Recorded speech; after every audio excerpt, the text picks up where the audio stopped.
I'm back again with another video. This is all in the interest of making myself a bit more visible online and to let you know about the books that I have coming out primarily. So here they are once again. Please check them out. Big thanks to the publishers for taking a chance on these works. I really believe in them. I worked very hard on them and I think they're all great. There's links in the description so you can find out a bit more about them. I want to talk in this video about how working on yourself improves your storytelling. And for me, working on yourself comes from a combination of things, as it does for most people. There's no one-size-fits-all solution for solving the problem of yourself, which is also something that is never done, is it? It just goes on and on and on. But for me, the combination of things that I find that helps me manage myself, understand myself better is medication, journaling, meditation, and therapy. The stronger I understand myself, the better my mental health is, the more I can write, and the better that writing is. I have been in therapy on and off for about 6 years. I started going because I was in grief, and then I came back to deal with life because I saw the way that it was helpful to have an outsider perspective, to have the psychological language for the different things I was experiencing, and just to know that I wasn't alone in my worries and in my pursuits, and that I was very normal, and that I was a flawed, imperfect human, but that was normal, and that was okay. Over those 6 years, I've just gotten older, but I've done it in a very kind of conscious, attentive way, I think, I hope. And I've become much more aware of the way that I think about things and why, and I've done loads of reflection. There's no greater resource than what you've been through and how you've managed to make logical sense of it. And therapy has been a huge part of that. So the first thing that therapy gave me as an artist is recognition that I myself am a complex character. I have very contradictory feelings that are in flux all the time about all kinds of people, friends, family, co-workers, life, myself. And those contradictory feelings, I think, is a sign of sophistication if you can hold those in your head without judgment. We should not be judging our characters, and we should definitely be making them as complex as possible. I'm not saying I couldn't necessarily do that before going through all this therapy, but certainly it got better the more time I spent reflecting on that. And again, you don't necessarily need to go to therapy to have these insights. You can just consider these things. You can improve your mental health through other methods, like meditation and journaling can be a kind of analog for this same process. Therapy helps you handle the big emotional range you experience as a human being, and having as broad an emotional range as you can handle, holding on to that capacity, gives you the broadest possible bandwidth of emotions to play with in your work, I think. It's not as direct as that. You can't necessarily pick and choose which scenes are supposed to bring out which emotions, but you definitely have a stronger chance of bringing out a range of emotions in others through your work if you yourself have felt a strong range of emotions. And therapy has certainly helped with that because you have a witness to everything you're feeling, somebody who validates everything that you're feeling, and then allows you to have that inside you, and you can use that in your art. So you are a complex character, you're imperfect, you have ideals you fail to live up to, I'm sure, and you feel often very contradictory things about the people that you love. And so should your characters, for the maximum amount of realism. Another thing I am constantly asking people, and I wonder how obvious it is, or how much it really people ask it of themselves, or I don't know, you come across striking examples in life of times when you want to ask, what is this really about? If you're getting really mad about a coworker who has taken your PowerPoint slides and said that they were theirs, they've stolen your work, they've presented it, they've taken the credit. This is not an uncommon occurrence. It's perfectly worth getting mad about it.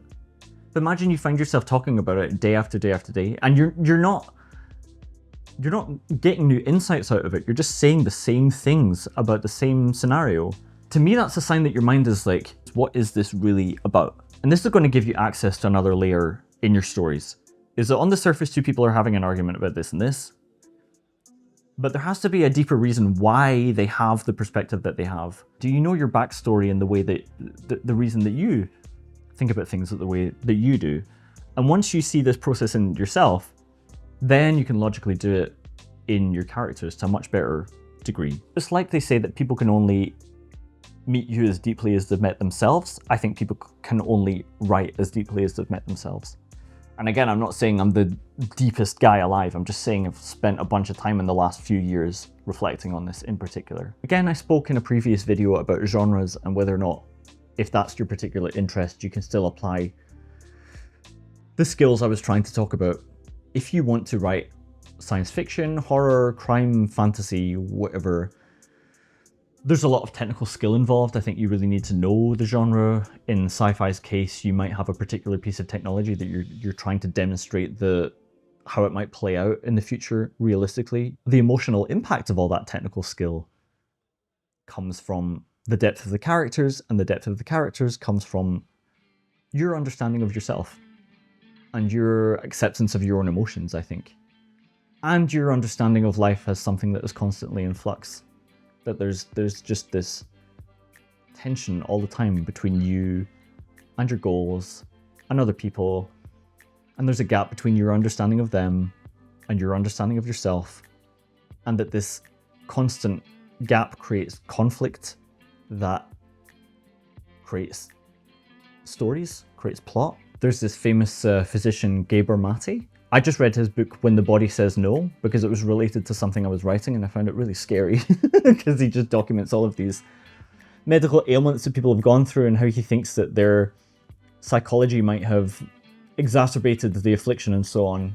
But he does have a very good principle that I wanted to share today, which is the notion of working on yourself. He says that no matter what you do, spend at least as much time working on yourself because it will make whatever you do more effective. So this doesn't even relate to storytelling. I think that this relates to any kind of discipline, really. The more you understand yourself, the better you can do it. Also, just I think the more meaning you get out of life in general. I think like a lot of the reasons you see people pursuing filmmaking, writing, and so on, I've probably been very guilty of this too, is that you think it's going to solve something in you, or you think it's going to give you more out of life than often I think it turns out that it does. Certainly I think life is better filmmaking and writing than not. When you really explore what it is that you want, the more you do that, the more you can get out of the things that you do. I don't think it's going to stop you doing those things, but it's really going to help you be more intentional in how you go about them, the types of stories you're going to tell, who you work with, how often you spend on it, and so on. It really improves every aspect of life. And I say this because there's a famous clip of David Lynch talking about how he went to go see a therapist once who said that it might affect his creativity, and so David Lynch never went back. And I always assumed, oh no, should I not work on myself because maybe it's going to make me less creative. It might affect your creativity for the better, because that's certainly been my experience. So I'm always going to advocate that you look after yourself and think more about yourself and be introspective. I find it a very valuable thing in and of itself, and then you see how it impacts everything you do in the world. So there's very few things about life you can say are only for the better, but there are really no downsides that I can think of understanding yourself better. It's even made me more productive because I have more confidence. So I don't spend as much time doubting myself. So I'm making more, and I'm making more effective, which was what I wanted anyway. It's what anyone might want, whether or not they've spent time working on themselves. I would bet that if somebody worked on themselves more, it would only improve their work. Improve their work, improve their satisfaction in it, and improve the impact of it also. I mean, it can be expensive, it can be time consuming, maybe you don't have the schedule for it, I totally understand that. That's why I mentioned other practices like meditation, journaling, and things that are not necessarily expensive, but will still help you sort your brain out to some extent. But the reason that somebody will not work on themselves whatsoever, I think, is because they're too proud to think that there might be something about them they haven't considered, which is ridiculous. Let's put that as an aside. I think that we're all kind of aware of the dictum that people don't remember what you said or did, they remember how you made them feel. Films are a saying and a doing, but they are also a feeling creator. Whatever you have to say is only going to be improved by the weight of the emotional impact, and the emotional impact is only going to get bigger if you do some work on yourself using perhaps some of the principles and concepts I've talked about today medication, therapy, journaling, meditation. Whoever you are watching this, thank you for getting to the end. Take care of yourself in any way that you find useful, and I appreciate you being here.